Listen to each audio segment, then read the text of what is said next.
ఎండు చేపల వంకాయ పులుసులో ఫస్ట్ ఉల్లిపాయలు వేసుకుందాం. ఉల్లిపాయలు, పచ్చిమిరపకాయలు,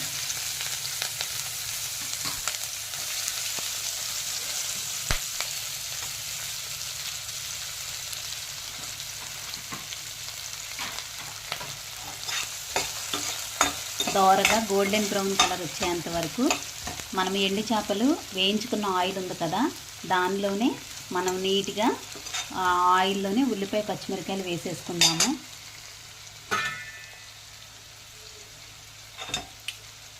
మగ్గేంత వరకు కూడా మనము ఇలా మూత పెట్టుకొని కాసేపు ఉడికించుకుందాం.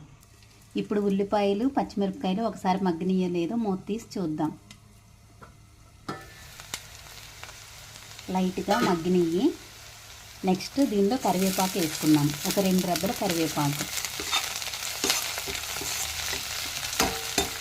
కరివేపాకు వేసి వేపుకుందాము. మళ్ళీ ఒక 2 మినిట్స్ మగ్గనిద్దాం. ఈనాటి కాలంలో ఎండు చేపలు ఎవరూ తినట్లేదు, కానీ పిల్లలకి ఎండు చేపలు అనేది అప్పుడప్పుడు చేసి పెట్టడం అనేది చాలా మంచిది. ఈ ఎండు చేపలు తినటం వల్ల మన గుండెకి చాలా మంచిది. పిల్లలకి చిన్నగా ఎండు చేపలు ఇట్లా చేసి పిల్లలకి పెట్టండి, చాలా ఆరోగ్యకరంగా ఉంటారు.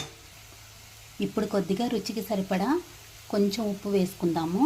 ఉప్పు చేపలు కాబట్టి తర్వాత లాస్ట్లో మళ్ళీ చూసుకొని రుచికి సరిపడా వేసుకోవచ్చు.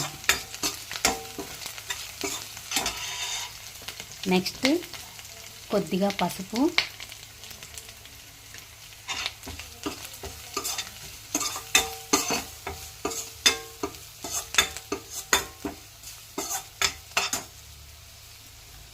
చిటికెడు కొద్దిగా అల్లం వెల్లుల్లి పేస్ట్, పచ్చివాసన పోయేంత వరకు అల్లం వెల్లుల్లి పేస్ట్ని కాసేపు నూనెలో వేగనిద్దాము. ఇప్పుడు టమాటా ముక్కలు వేసుకుందాము. టమాటా ముక్కలు ఒక 2-3 టమాటాలు చిన్న సైజువి కోసి వేసుకుందాము. మగ్గేంత వరకు కూడా మనము మూత పెట్టి కాసేపు మగ్గనిద్దాము.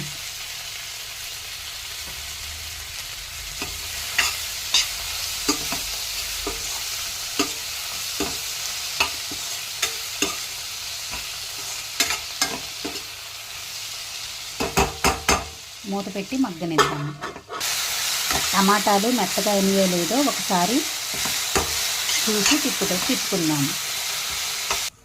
వంకాయలు కూర చేసుకునే ముందు ఇట్లా పొడి